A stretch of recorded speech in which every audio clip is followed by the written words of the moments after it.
The morning Zara Washington saved a man's life. She was running late for school, and her shoelace was untied. That detail matters. It matters because she had stopped at the corner of Meridian and Fifth, not because anyone told her to, not because the crosswalk signal had changed, but because something had pulled at the back of her neck the way things sometimes did when the world was about to shift in a direction nobody had mapped yet. She crouched down on the sidewalk, one knee on the concrete, fingers working at the knot her little brother Marcus had pulled too tight that morning when he was trying to help, and only made it worse. She was 8 years old, and she had been tying her own shoes since she was 5, but Marcus was 4 and proud, and so she let him try. She was thinking about Marcus when she heard it. Not a shout, not a crash, something quieter and worse. The particular sound of a man trying very hard not to make any sound at all. She stood up. Her lace was still loose. She would not remember tying it. Later, when people asked her what happened, she would get to the end of the story and realize she had no memory of when her shoes had gotten properly tied, only that at some point they were, and she had been running. But that was later.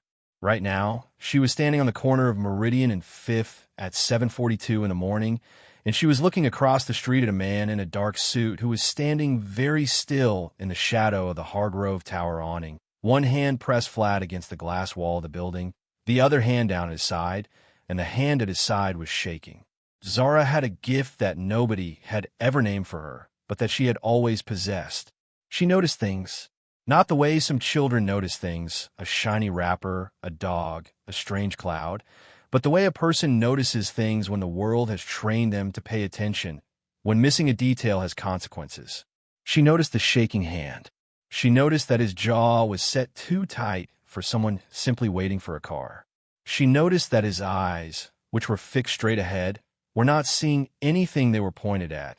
They had the flat, searching quality of a man looking inward at something that was going wrong. She noticed that the doorman 12 feet away from him was facing the street and had not seen any of this. She noticed that the 3 people who had passed him in the last 30 seconds had not slowed. She did not know who this man was. She did not know that the building behind him bore his name in discrete letters on the 42nd floor directory. She did not know that the car, currently circling the block for the 3rd time, was his, or that the man inside was growing mildly frustrated that his employer had not appeared at the designated pickup point and was composing, in his head, a politely neutral way to raise this on the earpiece. She did not know any of that. She knew that the man against the wall was in trouble, and she knew that nobody else was going to do anything about it. She crossed the street. If this story already has you leaning in, hit that like button and subscribe to Bound Hearts. And drop a comment telling me where in the world you're watching from. She didn't hesitate for a second. Let's see if you can stay with her all the way to the end.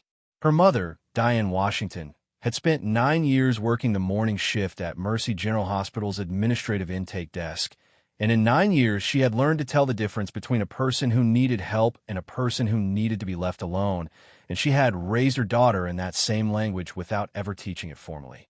You watch the hands, she'd told Zara once, when they'd seen a man on the bus who was crying very quietly. Not the face. People control their faces. The hands tell you what the face is hiding. Zara watched the hands. The man's right hand, the one press of the glass, was working in a slow and rhythmic motion. Not scratching, not brushing, but pressing as if he was trying to feel the wall was solid.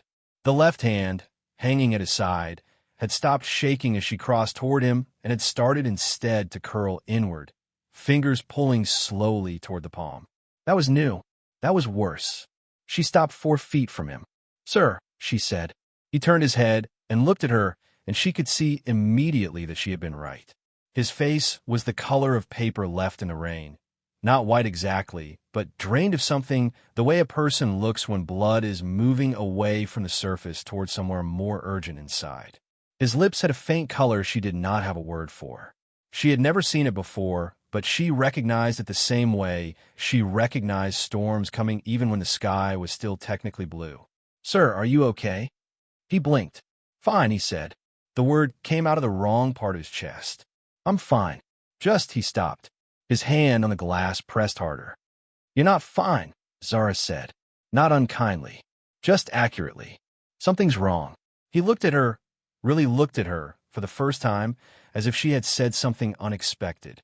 She was a small girl with two thick braids, one slightly shorter than the other because she trimmed it herself last week.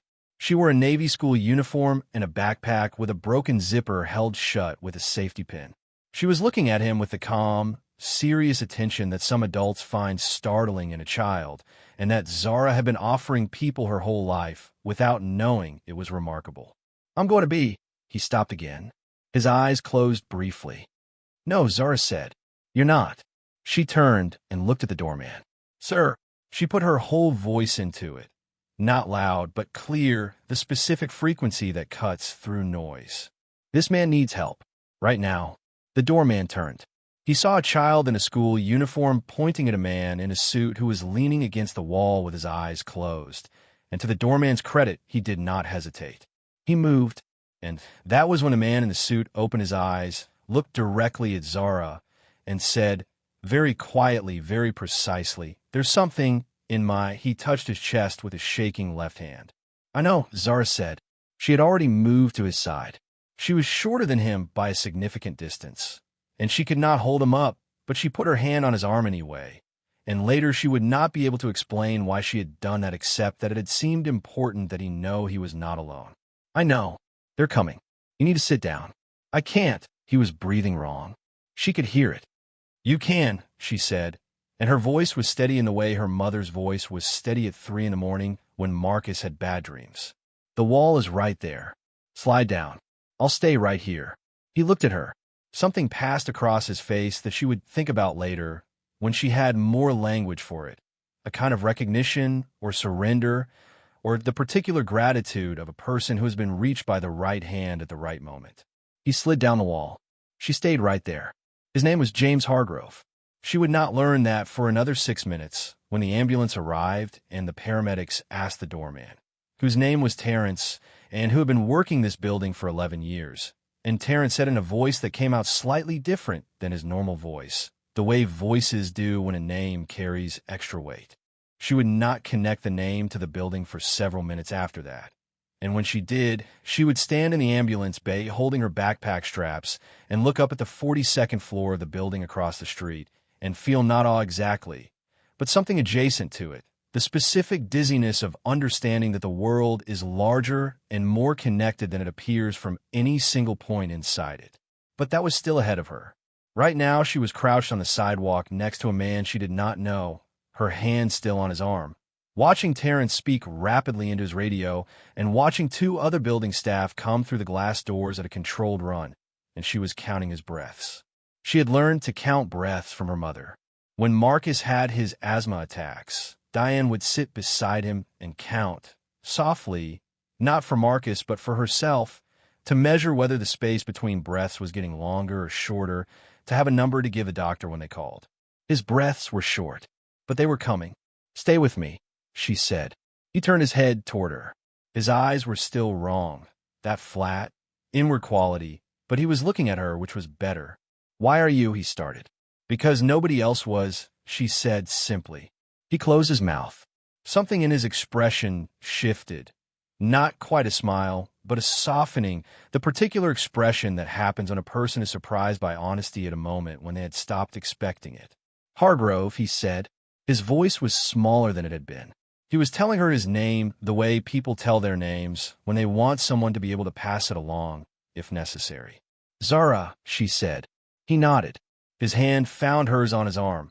Not gripping, just contact, a thumb resting against the back of her small dark hand for a moment. The ambulance came. She was going to be late for school. She knew this with the calm resignation of someone who has calculated the consequences and decided they are acceptable. Mrs. Patterson's 3rd grade class started at 8:15, and it was now 8:04, and the nearest bus stop was 4 blocks away. She would miss the bus. She would be late. Mrs. Patterson would give her the look, the particular look that teachers give children whose lateness is habitual and whose excuses have begun to strain credulity. Zara had not previously had credibility problems with Mrs. Patterson, which was part of what made this calculation so clean. She would walk in late. She would say, truthfully, that she had stopped to help a man who was having a medical emergency. Mrs. Patterson would ask if she had been alone. She would say yes. Mrs. Patterson would call her mother, and her mother, who would have left her shift at Mercy General at 7:30, would be on the bus home by now and would answer and would say, Zara knew this with the certainty of 9 years of close observation. "That's my daughter." Not angry, not relieved exactly, just certain, the way Diane said most things. She stood on the sidewalk and watched the paramedics work and gave the building manager, a woman named Ms. Cho who had appeared from somewhere inside and was now managing the situation with the focused efficiency of a person who has handled crises in expensive locations, gave Ms. Cho the information she asked for, which was what happened, when, and what had the man said. Zara told her. Exactly. The shaking hand, the color of his face, what he had tried to say about his chest. The exact time, 7:42, because she had looked at the clock on the bank building across the street when her shoelace came untied. Miss Cho looked at her for a moment. "You're 8. 8.5, Zara said. "You said there were people passing him. They didn't stop?" "3 people. "No." Miss Cho looked at her for another moment, as if taking an inventory, and then she said, "You may have saved his life." Zara thought about that. "Is he going to be okay?" "They're doing everything they can," Miss Cho said. It was not a yes. Zara filed it away. She called her mother from Terrence's phone. She had memorized the number, which her mother had required of her since kindergarten, which was also something Zara had never questioned because she had a sense that questions about safety precautions were less interesting than the precautions themselves. Diane picked up on the second ring. "Mama, I'm going to be late to school." There was a pause. Diane knew her daughter's voice very well. What happened? Not a question. A request for information. Zara told her, quickly, in the order of events, the way her mother had taught her. The man, the wall, the shaking hand, the ambulance, the 7:42. Silence on Diane's end that lasted approximately 4 seconds. Then, "Are you safe?" "Yes, ma'am." "Are there adults with you?" "Yes, ma'am. A doorman and a building manager and the paramedics." Another pause. "I'm coming." "Mama, you don't have to. I'm coming," Diane said in the voice that ended discussions. Zara handed the phone back to Terrence and stood on the sidewalk and looked at the ambulance and thought about a lot of things at once, which was something she was generally very good at. She thought about Marcus eating cereal at 7:15, milk already dripping off the spoon onto the table, face arranged in the particular expression of guilty innocence that meant he was going to let it drip and hope she didn't notice. She thought about Mrs. Patterson's look. She thought about the man's thumb resting on the back of her hand for exactly 1 second. Not grabbing, not clinging, just contact, just confirmation that she was there. She thought about the 3 people who had passed him without stopping. She thought about what her mother always said, which was not a rule exactly, but a fact stated as simply as the weather. We don't walk past people who need us. That's not who we are. Zara had never walked past anyone who needed her. She was not sure she was capable of it. She did not think this was a virtue, particularly. It was simply the way she was built, the same way she was built to notice hands and count breaths and see things slightly before they arrived. It was just how she worked. She did not know yet what it was going to cost her. James Hargrove had not become one of the wealthiest men in the state by failing to understand risk. At 44 years old, he had built Hargrove Capital from a single room above a print shop in this city into a firm that managed $11 billion in assets across 4 countries. He had done this through a combination of intelligence, stubbornness, and a talent for seeing what was coming before other people thought to look.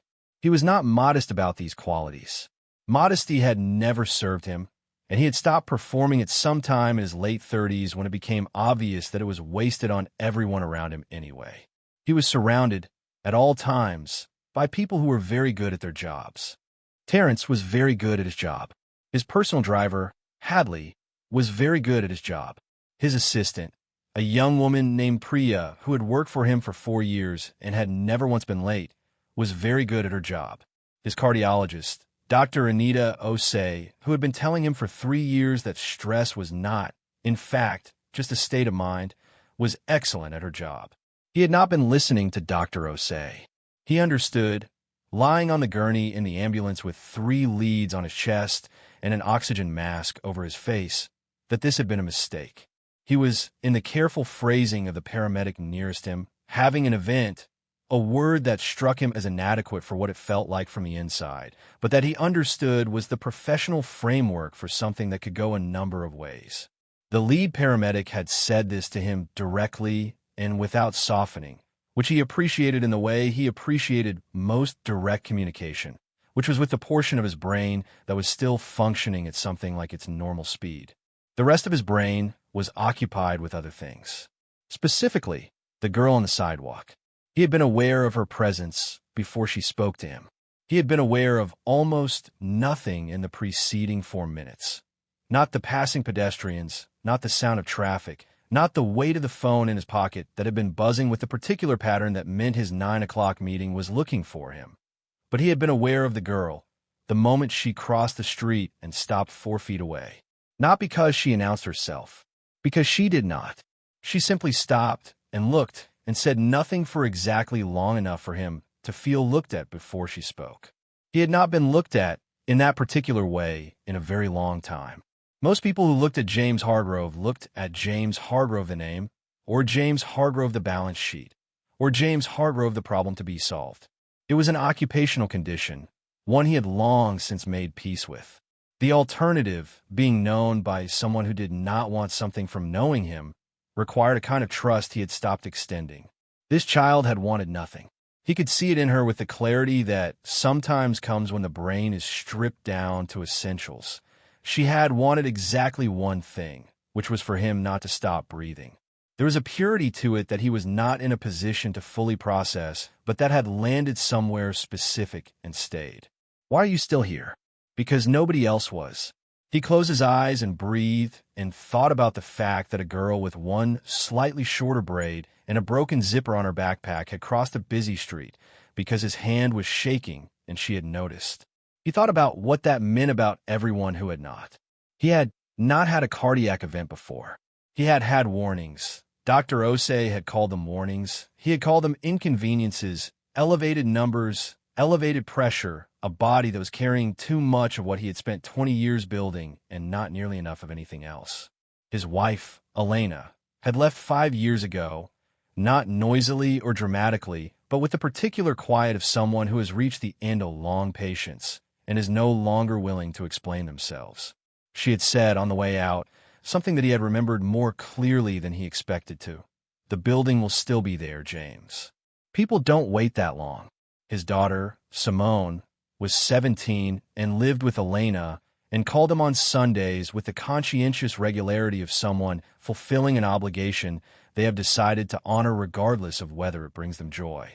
He loved Simone completely and saw her infrequently and understood that these two facts were not as compatible as he had once believed. His business partner, Derek Voss, had been with him since the second year, a man of equivalent intelligence and considerably sharper elbows, whose loyalty James had always trusted without examining too closely what it was based on. Derek managed the West Coast expansion, which meant he was frequently not present, which meant that a great deal of the daily operational decisions fell to James by default, which was the way James had always preferred it and the way that Dr. Osei said had to change. His life, in other words, was full of people who were very good at their jobs. Whether he was on good terms with any of them, in a way that implied something beyond professional mutual utility, was a question he had not sat still long enough to answer. The ambulance stopped. He was moving again, the ceiling of the ER entrance familiar in the abstract way that expensive buildings were familiar, clean, precise, the color of controlled environments. Someone was saying his name. Someone was listing his allergies, which Priya had given them. Priya, who had been notified and was on her way. Priya, who was very good at her job. He thought about the girl on the sidewalk. He thought, I don't know her last name. He thought, she's going to be late for school. He thought, she's the only person who stopped. Then the ceiling changed, and he was somewhere else, and there were machines, and more people, and the particular smell of hospitals, which he had always found oppressive and which now struck him as something close to a mercy, a place where people were paid to pay attention, professionally, to whether you were still alive. He had not, he understood, been paying attention to that himself. Zara Washington arrived at the Hargrove Tower at 8:31, which meant she had run for 2 of the 4 blocks from the bus stop, which Zara could tell from the angle of her shoulders and the way she was breathing when she came around the corner and found Zara standing with Terrence and Ms. Cho on the sidewalk that had, in the previous 45 minutes, transformed from an ordinary piece of city to a location that several people would remember for the rest of their lives. Diane looked at Zara first, then at Terrence, then at Ms. Cho, then back at Zara, with the specific quality of attention that meant she was doing a full inventory, the same inventory she did every day when Zara came home from school, which was not paranoia, but the particular vigilance of a mother who has learned that the city requires it. "Baby," she said. "Mama." They did not hug immediately in front of the professionals. They stood close, Diane's hand on Zara's shoulder, and Zara felt the slight release of tension in that hand, the exhale of a held breath, the adjustment from getting there fast to "she's okay." Miss Cho extended her hand. "Mrs. Washington, I'm Lena Cho, Building Operations Director. I was hoping to speak with you about your daughter." "Ms. Washington," Diane said, not sharply, just correctly. "Diane Washington.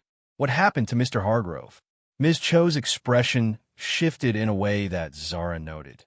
The slight recalibration of someone encountering information they had not expected, which was that this woman in a nursing assistant scrubs, who had clearly run 2 blocks, and whose shoes were practical and worn, knew who James Hargrove was. Diane noticed the expression. "I work at Mercy General," she said. "I know who he is."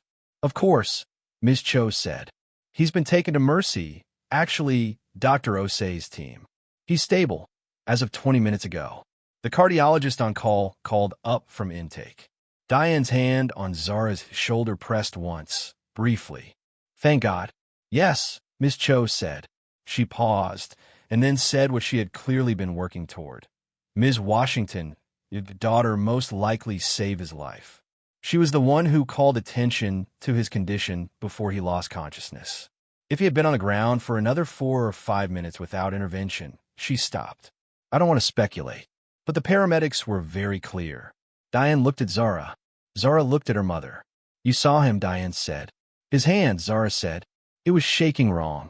Diane was quiet for a moment. Then she put her arm around Zara's shoulders, fully, not just a hand, and Zara leaned into her mother's side and said nothing else because nothing else needed to be said between them. This was the language they lived in, specific, quiet, complete. "She's going to be late for school," Diane said to Ms. Cho. "Can someone call them?" Ms. Cho said she absolutely could and would. Terrence, who had been standing slightly apart during this exchange with the posture of a man who has seen many things in 11 years of doorman work and is occasionally still surprised, said, "Your daughter told me to go to him first, before she called anyone. She said he needed to know someone was there." Diane looked at Zara again. "He was going to fall," Zara said. "He needed to know it was okay." Diane's face did something complicated and quiet. She did not say anything. She pulled Zara slightly closer. Later, much later, in a way that laters pile up in a story like this one, Zara would understand that this was the moment her mother had decided to stop being afraid of what the day might have been. But right then, she just felt her mother's arm and smelled the familiar combination of hospital hand sanitizer and the lavender soap Diane used and the specific warmth of a woman who has been running toward you and has arrived. "Okay," Diane said. "Let's get you to school." She was 43 minutes late. Mrs. Patterson gave her the look. Then Mrs. Patterson read the note from Ms. Cho, which Ms. Cho had written on Hargrove Tower letterhead, and Mrs. Patterson looked at Zara again with a different expression. The particular expression that adults make when they are recalibrating a child in real time, fitting the facts of what they've just learned against the small person standing in front of them, and finding that the child is somehow simultaneously more and less remarkable than what the facts suggest, because the facts suggest.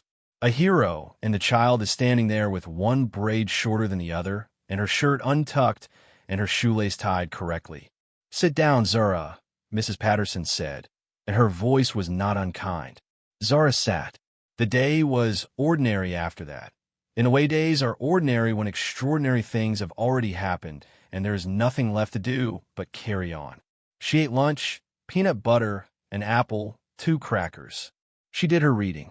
She answered 3 questions in math and got 2 of them right, which was 2 more than Dominic, who sat next to her and was usually better at math, but Dominic had not gotten enough sleep because his baby sister was teething. She thought about the man in the suit. She thought about his thumb on her hand. She thought about the ambulance leaving and the space on the sidewalk where he had been and how ordinary the corner of Meridian and Fifth looked now. Just a corner again. Just a place where people walked past each other and checked their phones and did not stop. She was 8.5 years old, and she had not done anything she considered remarkable. She had crossed the street because his hand was shaking and nobody else was going to cross the street. The remarkable part, to her, was not what she had done, but what everyone else had not done. That was the thing she kept returning to, like a puzzle with a piece that did not fit. 3 people walking past a man who was sliding toward a wall, and not one of them stopping. She thought about telling Marcus about this, and decided she would wait until he was older. Marcus was 4 and proud, and he still thought the world was mostly made of kind people, which was a belief Zara had also held at 4 and had been slowly revising ever since. She was not ready to revise it for him. She thought about her mother's voice on the phone. "I'm coming." She thought about the doorman who had moved without hesitating. She thought about Miss Cho and the notepad where she'd written down everything Zara said, the time and the shaking and the color of his face, every detail exact and recorded, and how Miss Cho had said, "Thank you. That's very helpful," and meant it in the way people mean it when the information actually changed something. She had been useful. She had noticed something, and she had done something about it, and it had been useful. This was all she ever really wanted. At 3:15, when the bell rang and the hallway filled with the particular organized chaos of children released from stillness, Zara picked up her backpack, the safety pin on the zipper catching the light, and walked out into the afternoon.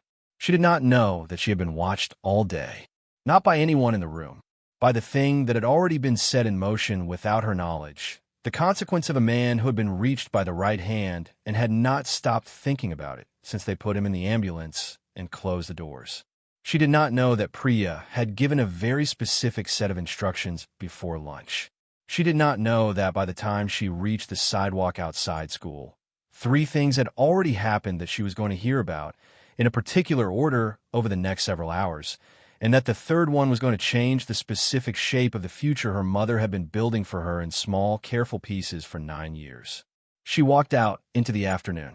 The corner of Meridian and Fifth was 4 blocks away.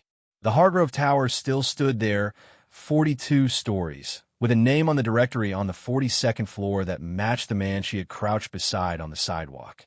Somewhere inside Mercy General Hospital, 3 miles east, that man was awake and talking to his cardiologist, and one of the things he had said, one of the first things once Dr. Osei had finished being a cardiologist and started being a person who was relieved was, "Find the girl." Zara did not know any of this yet. She was just walking home. The afternoon was warm. A bus passed. Someone's radio was playing something that leaked through a cracked window 2 floors up. The city made its ordinary sounds. She noticed, as she walked, that the sidewalk at the corner of Meridian and Fifth was just a sidewalk again. No ambulance. No Terrence in the doorway. No woman in scrubs with her arm around a small girl with one braid shorter than the other. Just concrete. Just the ordinary city doing its ordinary thing. She looked at it for a moment. Then she walked home. Diane was already there when she arrived. She had traded shifts, called a favor from her colleague Yolanda, who owed her 2 from the winter when Marcus was sick, and come home 3 hours early. The apartment smelled like chicken and rice and the particular warmth of a stove that has been on since the afternoon. Marcus was sitting at the kitchen table with a coloring book and his tongue out, concentrating on a giraffe. He looked up when Zara came in.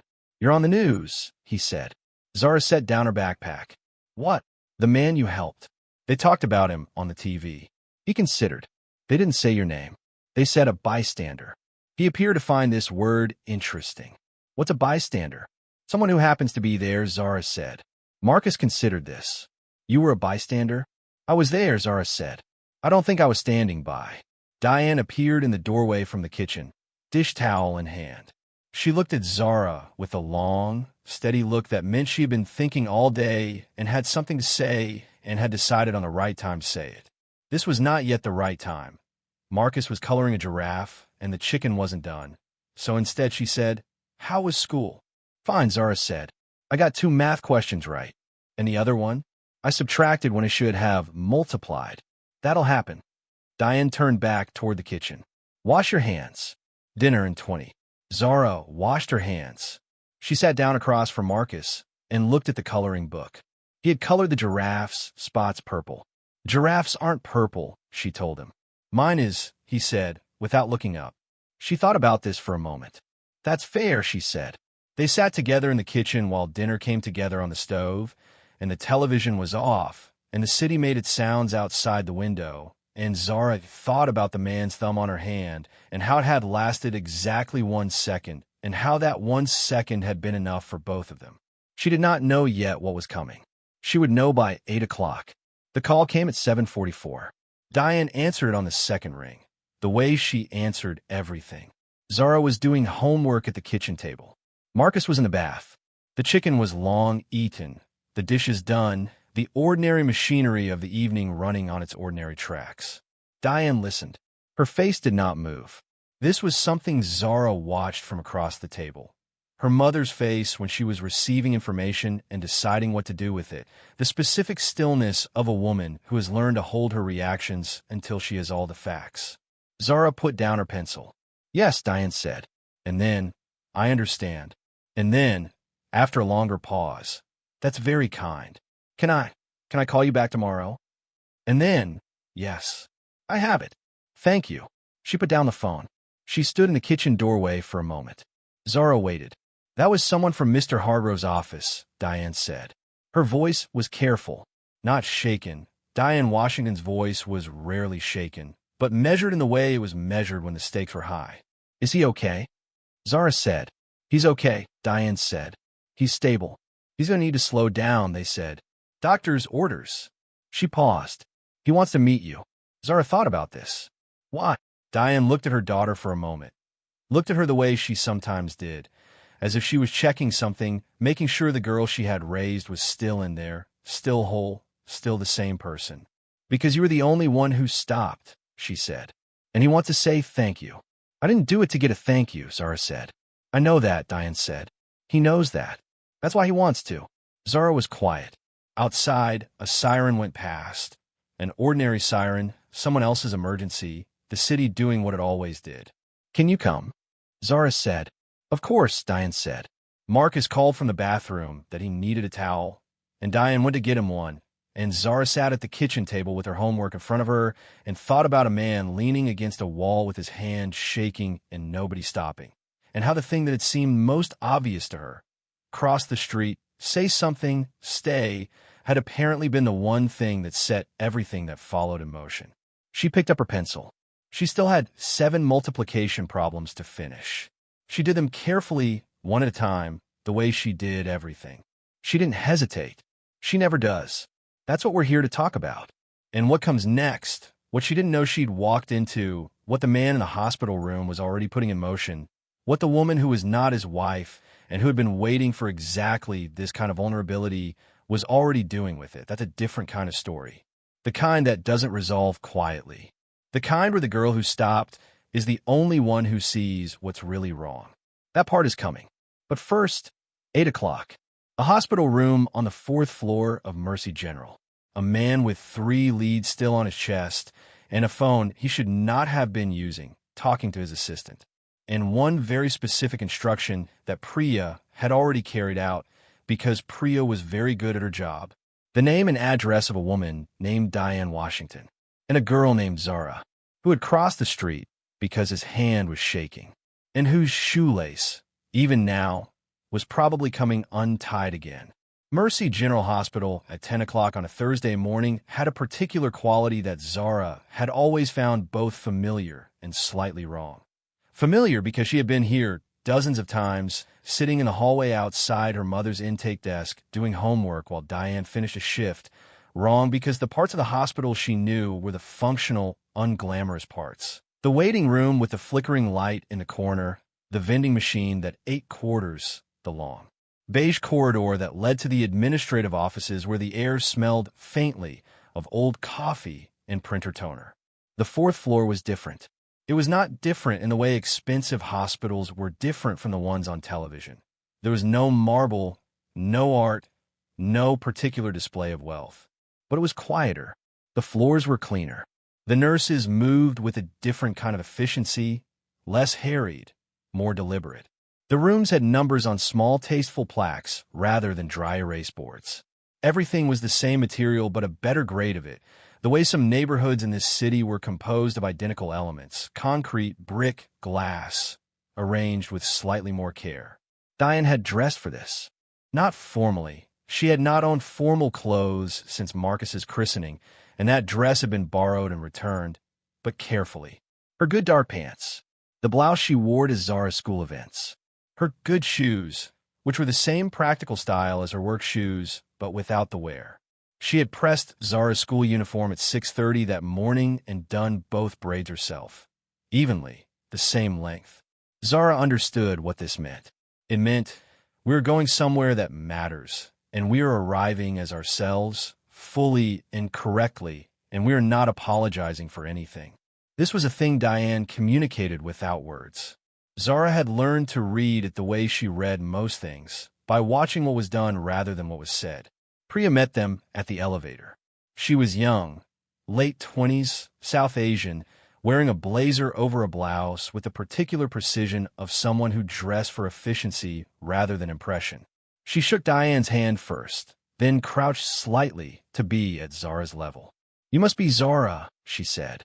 Not warmly exactly.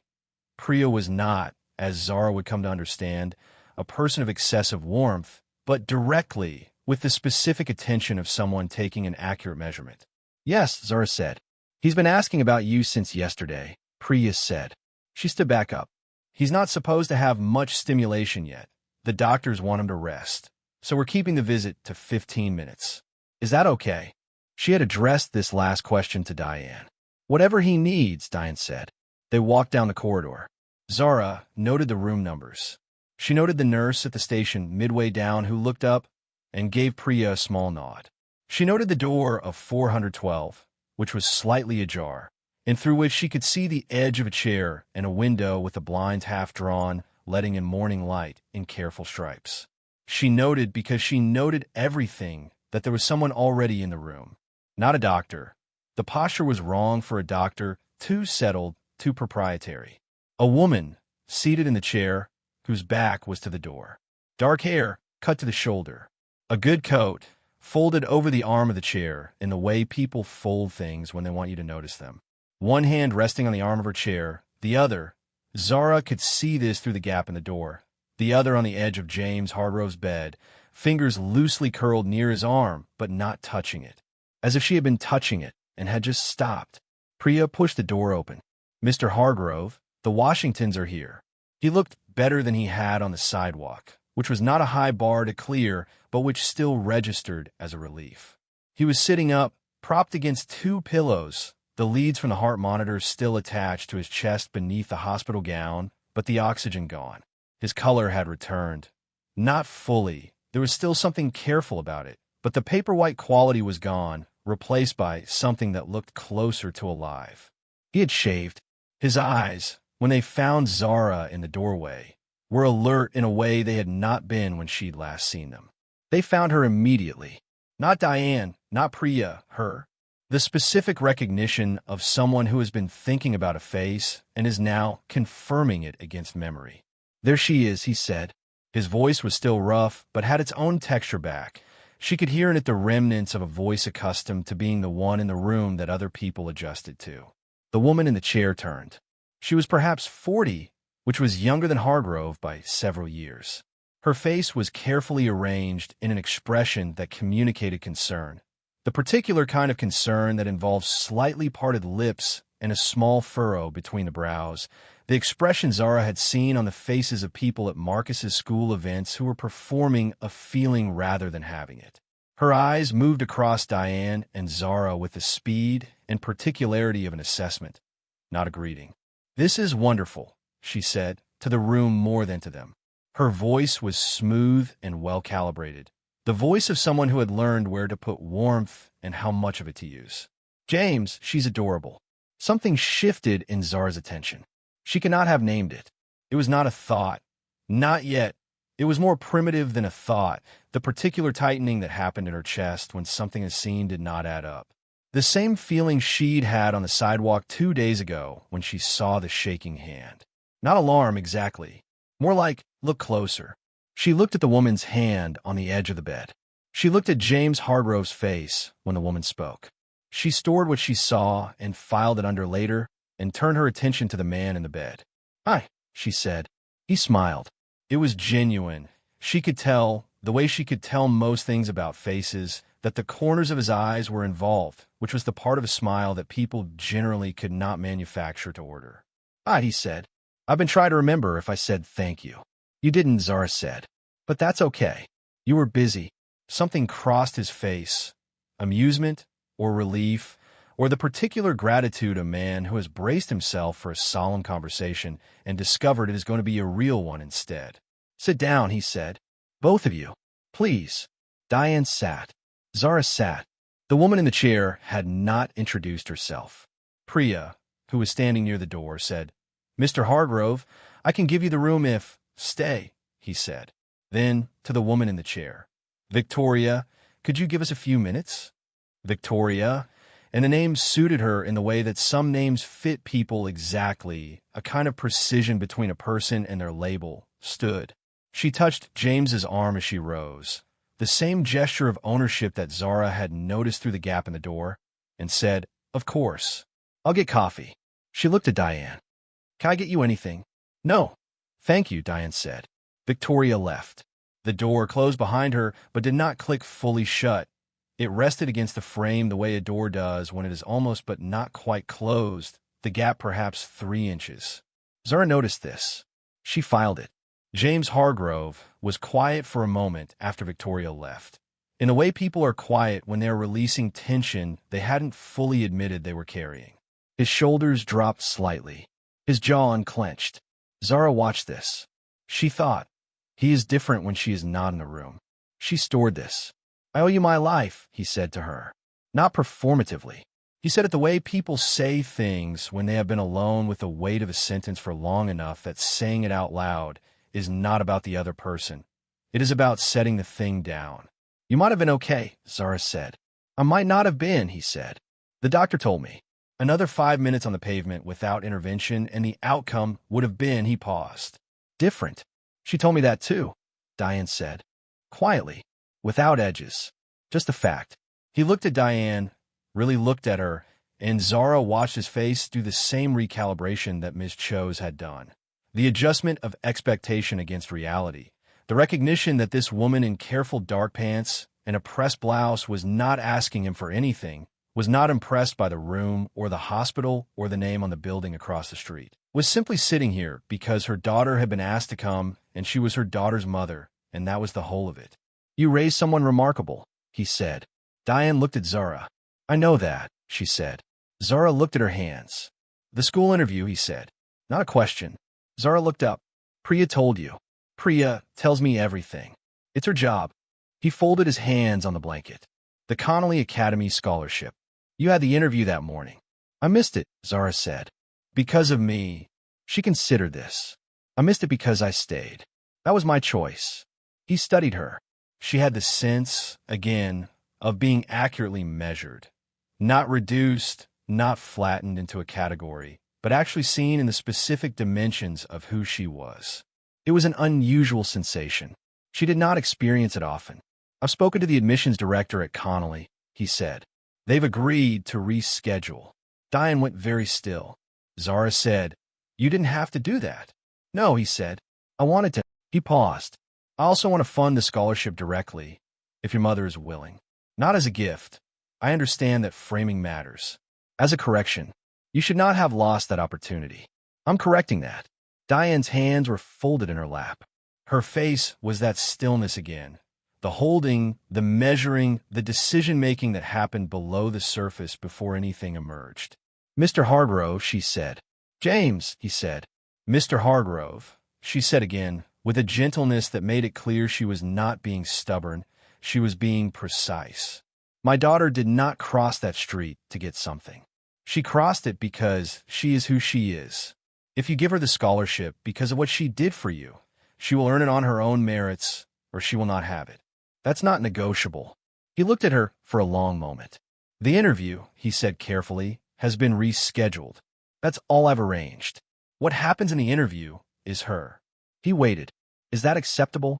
Diane looked at Zara. Zara nodded once small.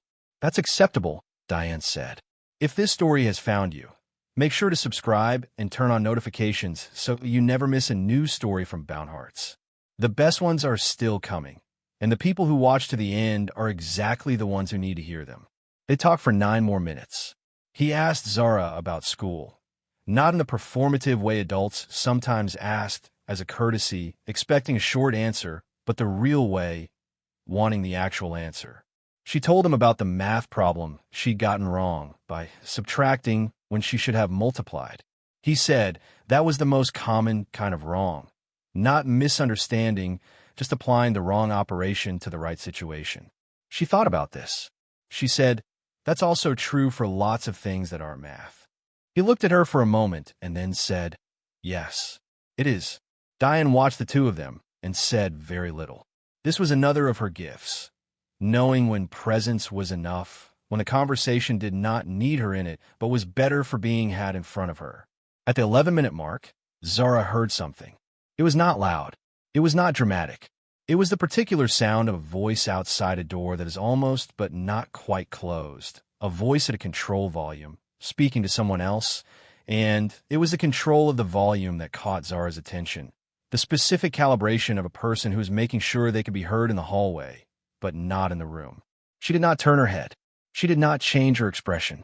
She tilted her attention, the way she tilted it when she was reading her brother's face and also hearing her mother in the kitchen and also keeping track of where her pencil had rolled to, all at once, effortlessly, because that was how she worked. She heard, asterisk, doesn't matter if she's here. What matters is the signatures before he gets out. I've already told Davidson. Asterisk, and then a door closed somewhere, and the voice was gone. Zara looked at her hands again. She stored what she had heard. She put it next to what she had seen. The hand on the bed rail, the door left 3 inches open, the face arranged in concern rather than wearing it. She put it next to the way James Hargrove's shoulders had dropped when Victoria left the room. She thought about operations applied to the wrong situations. She thought, something is wrong here. She thought, he doesn't know. Priya walked them out. In the elevator, Diane said nothing, which meant she was thinking. Zara said nothing, which meant the same. They stood side by side, watching the numbers descend, and the elevator had a particular quality of sealed silence that felt appropriate for what Zara was doing inside it, which was assembling a picture from components. Piece 1. Victoria's hand on the bed rail. The gesture of possession rather than care. Piece 2. The door, left 3 inches open. Not careless. Nothing about Victoria read as careless. Deliberate. Listening. Piece 3. The voice in the corridor. The signatures. Before he gets out. Piece 4. The way he was different without her there. Looser. More himself. Less managed. Piece 5. Something Zara could not name yet, but that sat in the part of her perception where things accumulated before they became words. The specific quality of Victoria's face when she had looked at Diane and Zara. Not the surface expression, which was warm and appropriate. The thing beneath it. The very brief, very controlled flash of something that was the opposite of warmth before the surface came back. The elevator opened. The lobby was ordinary, people moving, sunlight through the glass doors. Priya said, I want to thank you again, on his behalf. What you did, can I ask you something? Zara said. Priya looked at her. Of course. The woman in his room. Victoria. How long has she been there? Priya paused. The pause was very brief, barely a half-second. But Zara caught it, the small snag of someone encountering a question they had not expected from this direction. She arrived yesterday evening, Priya said. She's another small pause. She's been working closely with Mr. Hargrove on some business matters. What kind of business matters? Diane put her hand on Zara's shoulder. Baby, it's okay, Priya said. She looked at Zara steadily. What makes you ask? I heard her in the hallway, Zara said. She was talking about signatures. She said before he gets out. The expression on Priya's face changed. Not dramatically. Priya was not a dramatic person. But something behind her eyes went very precise and very alert, the specific alertness of someone who has had a suspicion that has just received confirmation from an unexpected source. What else did she say? Priya asked. Her voice was careful and level in the way voices are careful and level when a person is working very hard to keep urgency from reading as panic. Something about Davidson, Zara said. I only heard a little. She was in the hallway and there was a door. Priya looked at Diane, then back at Zara. Then she said, wait here for just a moment. She walked a few steps away and took out her phone and made a call, her back to them, her voice too low to hear. Diane looked down at Zara. She was listening through the door, Zara said quietly. She left it open so she could hear what he said, and she's trying to get him to sign something before he leaves the hospital. Diane's face was very still. How do you know she's listening? Because she left it 3 inches open and her voice was at the exact volume to carry into the hallway without reaching the room, Zara said. If she just stepped out for coffee, she would have gone further away. She stayed near. Diane looked at her daughter for a long moment. Baby, she said. I know, Zara said. You sure? I'm not sure about what it means, Zara said. I'm sure about what I heard and what I saw. Priya came back.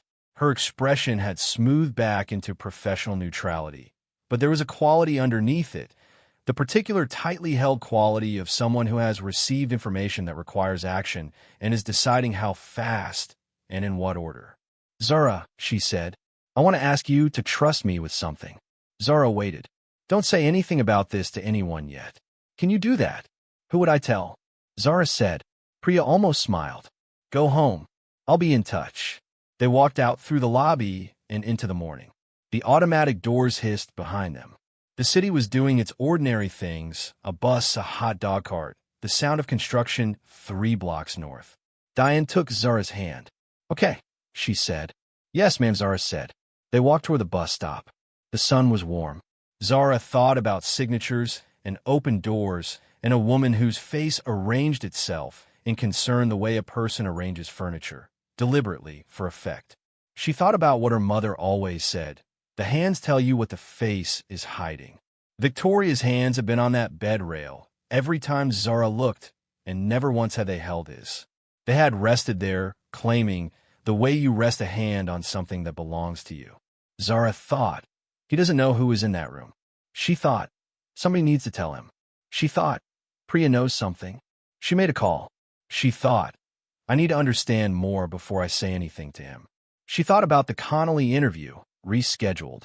She thought about her mother's good blouse. She thought about Marcus's purple giraffe. She thought, this is not finished. 3 days passed.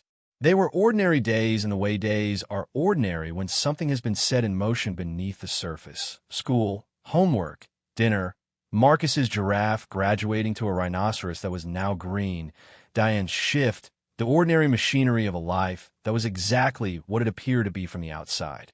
Priya called on the 2nd day. She spoke to Diane briefly, and whatever she said made Diane's posture change in the specific way it changed when stakes had been clarified. She spoke to Zara after she hung up. She sat at the kitchen table across from her and folded her hands the way she did when she was going to say something directly. Priya told me what she's found out, Diane said. Zara waited. The woman in his room. Victoria Marsh. She's been working with Mr. Hargrove for about 8 months on what she told him was a restructuring project, reorganizing some of the firm's assets, moving things around. Diane paused.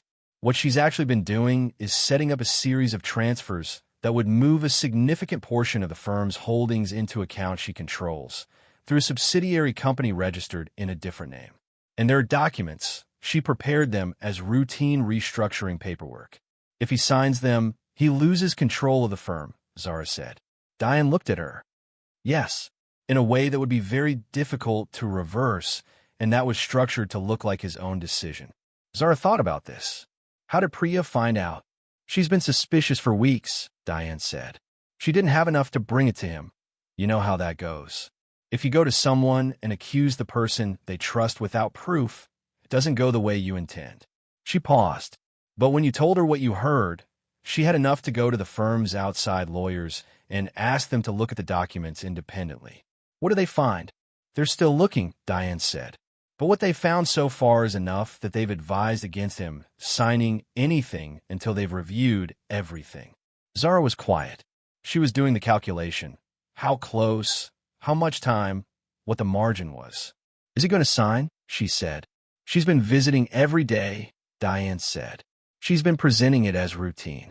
Something that needs to happen before the quarterly deadline so the firm doesn't lose the tax benefit. That's not true, Zara said. No, Diane said. It's not. Does he know? Diane looked at her daughter steadily. Priya has told him she has concerns and asked him to wait. But he trusts Victoria. They've been working together for 8 months and nothing has gone wrong, as far as he knows. And she's been very careful. She paused. He hasn't signed yet, but the pressure is increasing. Zara was quiet for a long moment. She's going to push harder now, she said, because the lawyers are looking. She knows she's running out of time. Diane looked at her. How do you know that? Because the call I heard. She said before he gets out. He's being discharged tomorrow. The kitchen was quiet. Outside, Marcus was in the living room narrating something to himself in the low-volume storytelling voice he used when he was deep in his own imagination. Mama, Zara said. Yes, baby. I need to go back. Diane was quiet. I need to talk to him, Zara said. Not Priya. Not the lawyers. Him. Because Priya can tell him the facts, and he'll weigh them against 8 months of working with her, and he'll find a reason to trust what he already trusts. She paused. But I'm the person who crossed the street. I'm the person who saw her face when she didn't know anyone was watching. She looked at her mother. He'll listen to me. Diane's hands were very still on the table. You're 8.5 years old, she said. I know, Zara said. This is a serious situation. If she's done what the lawyers think she's done, this is fraud. This is not a small thing. I know, Zara said again. You're not a detective, Diane said. You're not a lawyer. No, Zara said. I'm a person he trusts. Because I didn't want anything from him. She looked at her mother directly, the way she always looked at her mother when she needed to be understood. He knew it on the sidewalk, and he knows it now.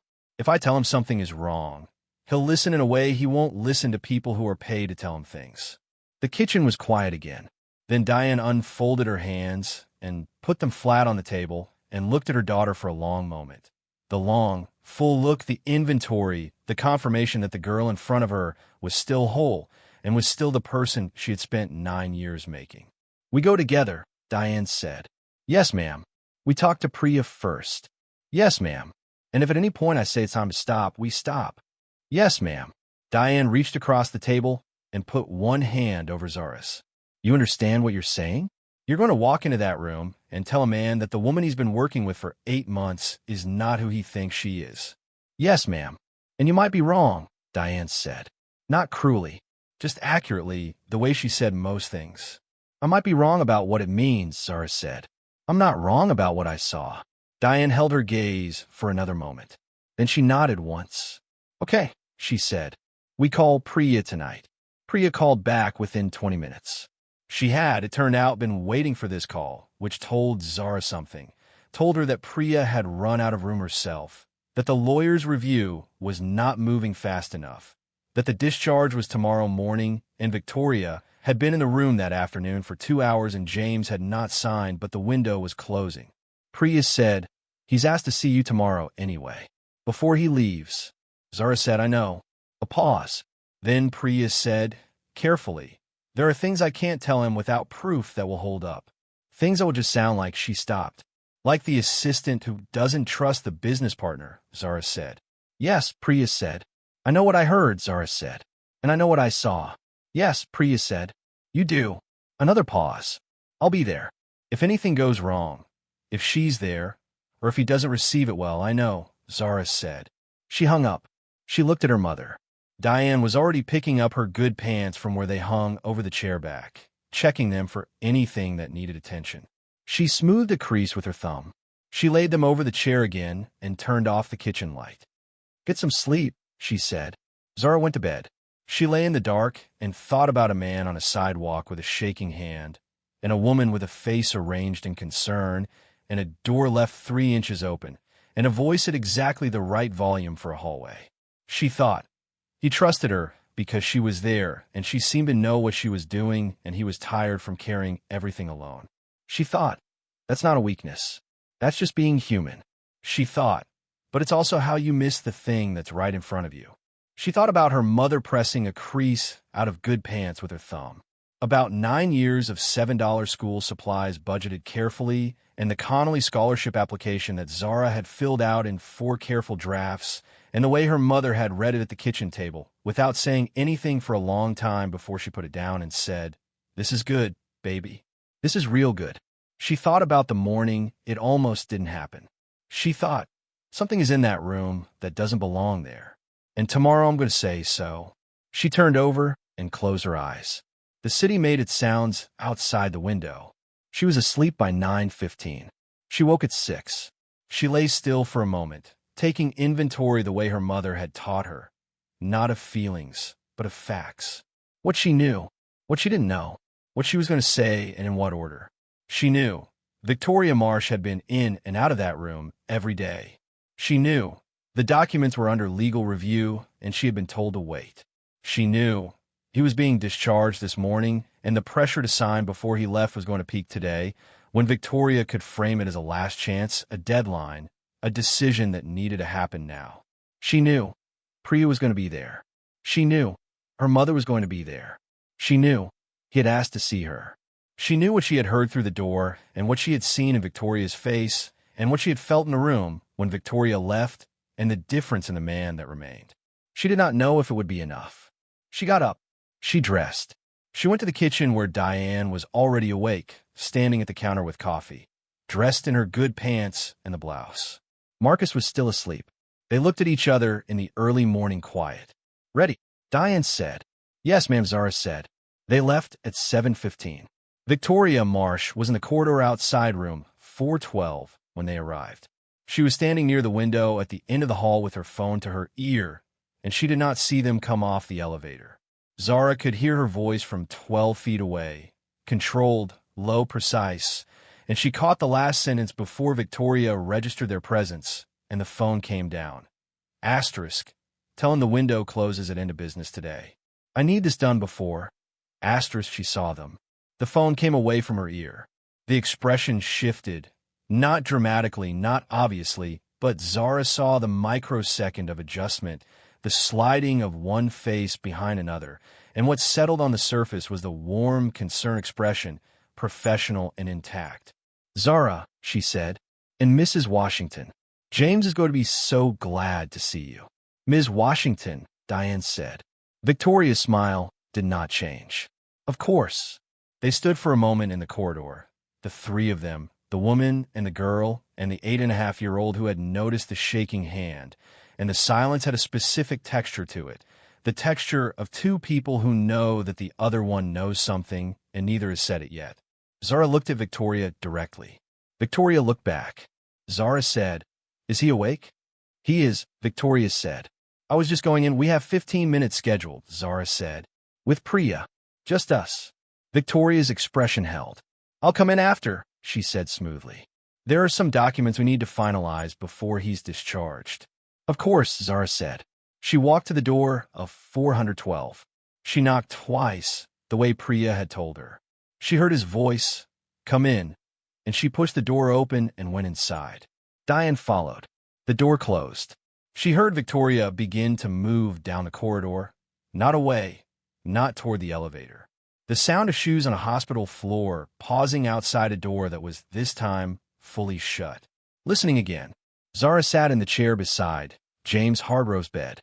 His eyes were clearer than they had been 2 days ago. He looked like himself, like the self that had been there without Victoria in the room, the looser, more direct version. He looked at her. "You came back," he said. "Yes," Zara said. "Priya said you had something to tell me." Zara looked at the door, then at the man in the bed. "Yes," she said. "I do." She took a breath. "Mr. Hargrove," she said, "I need you to listen to me very carefully, and I need you to hear all of it before you decide what you think about it."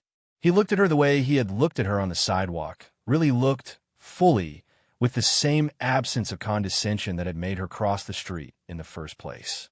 "Okay," he said. Zara said, "I think the woman in the hallway is trying to take something from you." And I think she has been working toward it for a long time. And I think today is when she plans to finish. The room was very quiet. His face did not change. He was very still. "Tell me," he said, and she did. She started with the door.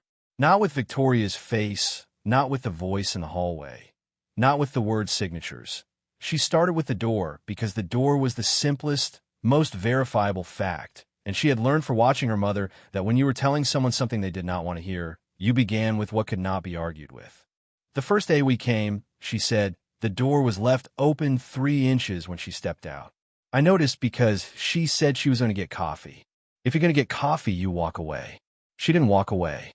She stayed close enough that her voice, when she made a call, was at the exact volume to carry into the hallway, but not into the room. James Hargrove was very still. He was watching her with the focused quality of a man who had learned to listen for what was beneath a sentence rather than simply what was in it. "What did you hear?" he said. She said, "It doesn't matter if she's here. What matters is the signatures before he gets out. I've already told Davidson." Zara paused, and then a door closed, and I didn't hear any more. Silence. "Davidson," he said. "Yes, sir." He said nothing for a moment. His hands, resting on the blanket, were very still. The hands of someone absorbing a piece of information and placing it carefully against other pieces. Sorting. Measuring. "Gordon Davidson is a securities attorney," he said. "He works with firms that handle asset transfers." "I don't know what that means exactly," Zara said. "But Priya told me the lawyers found documents that would move things from the firm into accounts she controls." His eyes moved to Diane for the first time since Zara had started speaking. Diane held his gaze steadily. She did not elaborate. She did not soften what had been said. She simply confirmed, with her silence, that the child sitting next to her was telling the truth as she knew it, and that Diane had heard it too and judged it worth bringing here. He looked back at Zara. "When you saw her face, when she looked at you, what did you see?" This was the hardest part to translate. But he had asked directly, and she had promised herself she would say all of it. "I saw her look at us and arrange her face," Zara said, like she decided what expression to use. Not like she already had one. She paused, and when she touched your arm when she was leaving, it was the way you touch something you own, not the way you touch someone you care about. She looked at her hands briefly. "I know those aren't facts. I know they're just things I saw. But you asked." He was very quiet. Then he said, "You're going to tell me that I've been alone long enough that I missed something." Zara looked at him. "I think you worked very hard for a long time," she said, "and someone saw that you were tired and built something that looked like help." He closed his eyes. When he opened them, he said, "Priya has been trying to tell me." "Yes," Zara said. "I told her she was being cautious." "You trusted what was in front of you," Zara said. "That's not wrong." "It might cost me $11 billion, he said. "Flat. Just a number." "Not if you don't sign," Zara said. He looked at her for a long moment. Then he pressed the call button beside his bed. Priya appeared within seconds. She had been waiting somewhere close, positioned for exactly this summons. She came in with documents already in her hand and placed them on the bed tray. He read for 45 seconds. He looked up. "How long have the lawyers been looking at this?" he said. "Since Wednesday," Priya said. "Since Zara told me what she'd heard." He looked at Zara. Something moved across his face. Not quite gratitude. Deeper than that, the specific expression of a person understanding how close they came to the edge of something they cannot fully look at directly. "Call Marcus Chun," he said to Priya. "Tell him I need him in this room before 10 o'clock. "He's already in the building," Priya said. "I told him to be available." He nodded once. Then, "And Victoria. Don't tell her anything, but keep her in the building." "She's in the corridor," Priya said. "Of course she is," he said. Marcus Chun arrived at 9:47. He read the documents for 3 minutes. Then he said, "These are fraudulent." Just that. The word applied to documents that met its criteria. James said, "Can you stop it?" "It's already stopped," Chun said. "Without your signature, nothing transfers." "Bring her in," James said. Victoria Marsh crossed the 12 feet from the door to the foot of the bed, and she read the room. Chun, the papers, Priya, James, and then Zara and Diane in the chairs against the wall, and she made her assessment in 2 seconds and arrived at a decision. The decision was hold. The warm, concerned expression held. Slight furrow. Perfectly arranged. "James," she said, "I didn't know you had a full meeting. I thought we could finish the restructuring documents before discharge." "Sit down, Victoria," he said. She sat. Her eyes moved to the papers on the tray, and she read them upside down from several feet away, because she had prepared them and knew exactly what was on them. And Zara watched the first real thing cross Victoria's face, beneath all the arranged surface, the thing that arrived without permission. It was not guilt. It was the cold calculation of a person revising their position, measuring exits and options. "I think there may be some confusion about the structure of these documents," she said. Still smooth. "If you'd let me explain the tax implications, Victoria," James said. She stopped. "I've been doing this for 20 years, he said. "I know what these are." Without anger. Just the flat accuracy of a man who has processed the information and arrived at the other side of it. "And I think you know that I know." The room was very quiet. She held the expression for another moment. Then something in it changed, not collapsed, but settled, the way a building settles rather than falls. What was underneath was harder and more focused than the concern had been. The actual face. The one that had been behind the other one the whole time. "You should have signed last week," she said. Her voice had changed too, the warmth gone, replaced by something dry and precise. Before the girl showed up, everyone in the room was still. Then Marcus Chan said to Priya, "I'll need building security at the door of this room."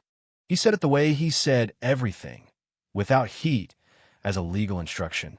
Victoria stood. She walked to the door. She passed Zara's chair without looking at her. Then she stopped, her back to the room, her hand on the door frame. "A child," she said. "An 8-year-old. 8.5, Zara said quietly. Victoria pushed the door open and left. The room was very still. Then James Hargrove let out a long breath that seemed to carry the weight of 8 months in it. His hands on the blanket loosened. His shoulders dropped. He became, again, the version of himself that existed when nobody was managing him. He looked at Zara. "You're sure you're 8.5? He said. "September 12th, she said. He shook his head slowly. Then he looked at Diane. "Ms. Washington," he said. "Mr. Hargrove," Diane said. "I owe your daughter something I can't calculate," he said. "You don't owe her anything," Diane said. "She did what she did because she is who she is. Then I'd like to do something because I am who I am." He paused. The Connolly interview, rescheduled. What happens in the room is hers entirely, and a fund for her brother. Education, healthcare, whatever is needed. Not as a gift, as a correction. He waited. "Is that acceptable?" Diane looked at Zara. Zara nodded once, small. "The interview," Diane said. "She earns what she earns in that room. On her own." "Absolutely," he said. "And my son's fund has no strings attached. No obligation." "No strings," he said. She was quiet for one more moment. "Okay," she said. Zara let out a breath she had not known she was holding. Zara Washington started at Connolly Academy in October. She wore the regular uniform, the one with the safety pin on the zipper, because the backpack was hers, and everything in it was hers, and she was not going to arrange a version of herself for the room. She had earned the scholarship in the interview with her own answers, and she had read that paragraph of the letter 3 times to make sure it was true. It was. Diane started nursing school in January, Tuesday and Thursday evenings. She was the oldest in her cohort by 4 years, and she had a full-time job and 2 children and a bus transfer on Tuesday nights. And her professor told her at the end of the first semester that she was one of the most focused students he had encountered in 12 years of teaching. She did not report this to James Hargrove because she was not accountable to him for her progress, and she never had been. The fund existed for Marcus. The rest was hers. James Hargrove called his daughter Simone before he called anyone at the firm on the day he left the hospital. The call lasted 22 minutes, which was longer than any call between them in the previous 2 years. He did not tell Priya what was said. He started leaving the office at 6. He came to the Rhinoceros trial on a Saturday and was assigned, by Marcus, the role of Federation ambassador and spent 40 minutes being argued with about asteroid mining rights. He was good at being argued with. He did not go along with Marcus. He pushed back, but in a way that made Marcus feel like the argument was worth having. Zara noticed this and filed it under the long list of things she noticed about people when they did not know they were being observed. He was different than he had been. She thought about that sometimes, about what it cost a person to be in a room where nobody wanted anything from them except for them to still be alive.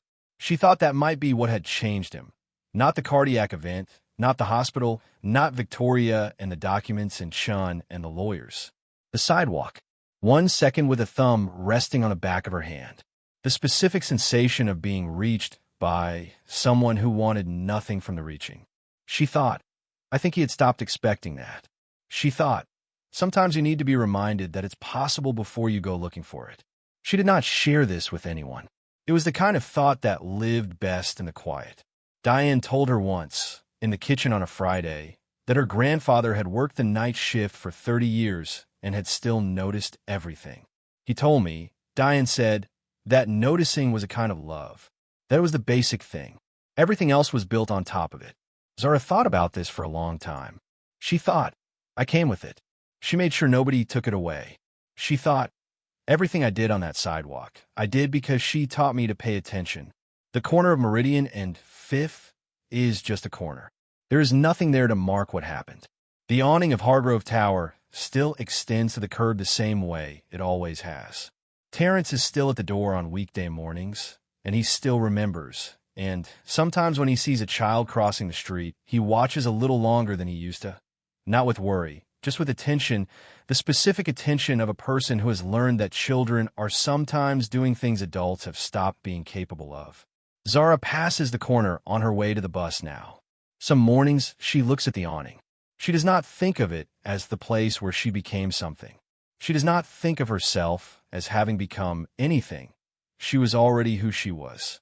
The morning just asked her to demonstrate it. She thinks of it as the place where she noticed. The shaking hand. The color of a face drained of something.